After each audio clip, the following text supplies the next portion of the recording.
बंटने की अगर बात करेंगे, उत्तर प्रदेश के मुख्यमंत्री हैं, चुनाव में ही वो संदेश ज़्यादातर देते हैं, मंच से कहते हैं कि बटोगे तो कटोगे। इसका जो मैं इसका डिफिनेशन करना चाहता हूँ। हमको और आपको बचपन में ही कक्षा 5 में आपने भी पढ़ा होगा, यहाँ जितने लोग खड़े हैं इन लोगों ने भी पढ़ा होगा, कक्षा 5 में पढ़ाया गया था कि संघ एकता में शक्ति होती है, एकता में शक्ति होती है।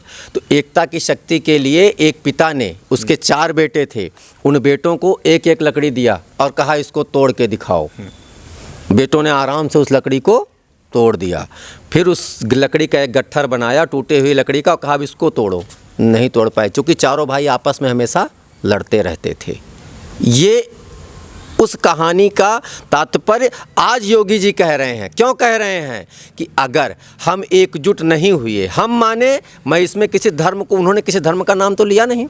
और रही बात योगी जी की या किसी भी जो संदेश तो हिंदुओं के लिए था ना, तो हिंदुओं के लिए संदेश था। तो एक बार जागरण योगी के मठ से, माननीय योगी जी के मठ से एक बार जागरण हुआ था, जिसकी अगुवाई परमहंस दास जी कर रहे थे। लेकिन जन जागरण का काम महंत अवैधनाथ जी ने किया था, जिन्होंने सरयू में लाखों लोगों को, हजारों लोगों को घुसा करके और प्रण करवाया था। उसका परिणति ये हुआ कि कोर्ट ने माना कि वहाँ राम जन्म स्थान है और आज भव्य रूप से बन गया। वैसे ही एक जागरण योगी जी ने अगर शुरू किया है कि बटोगे तो कटोगे, तो जहाँ जहाँ हम बटे वहाँ वहाँ कटे। अब आप अभी संभल की बात कर रहे थे, संभल की भौगोलिक स्थिति के बारे में कल मैं मीडिया में भी देख रहा था, कुछ न्यूज़ चैनलों पे भी आ रहा था कि आज़ादी के पूर्व संभल की भौगोलिक स्थिति और जातीय स्थिति या धर्म की स्थिति क्या थी।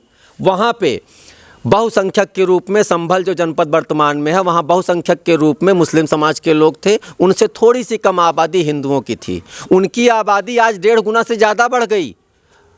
और उस रेशियो में, अरे 57 और 43 का रेशियो था, 57% मुस्लिम थे और 43% हिंदू थे। आज की डेट में वहाँ हिंदू 18% हो गया। आखिर क्या कारण है कि जहां आपकी आबादी बढ़ती है वहां पे हमारे हिंदुओं की आबादी घटती है। कश्मीर तो मुस्लिमों ने अपनी आबादी बढ़ाई और हिंदुओं ने कम की। आज भी यही हिंदुस्तान की अगर बात करें, रुकिए हाँ। आबादी बढ़ाई और घटाई से इतना रेशियो नहीं पड़ता है। उनके कारण पलायन करने पे मजबूर हुए। हमारी बहन बेटियों के साथ अत्याचार हुआ, प्रताड़ित की गई हैं, पलायन हुआ। जैसे कश्मीर से कश्मीरी पंडितों का हुआ, वैसे ही संभल से भी हुआ। जहाँ जहाँ ये बहुसंख्यक हुए वहाँ वहाँ हिंदुओं को इन्होंने प्रताड़ित किया। और ये सिलसिला ऐसे ही महामानव रोकेंगे जिस प्रकार से आज आवाहन हो रहा है। आज बागेश्वर धाम के धीरेन्द्र शास्त्री जी पदयात्रा निकाल रहे हैं, हिंदू जागरण हो रहा है। हिंदू ऐसे जगेगा, लेकिन मैं इस बात को स्पष्ट कर देना चाहता हूँ कि जिस दिन हिंदू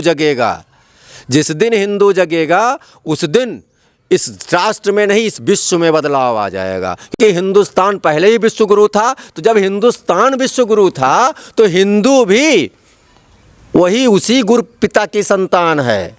और गुरु तो हम ही रहेंगे, चलाएंगे हम ही। तुम्हारे 56 देश हो चाहे 556 हो, तुम्हारी शरीयत से देश नहीं चलेगा।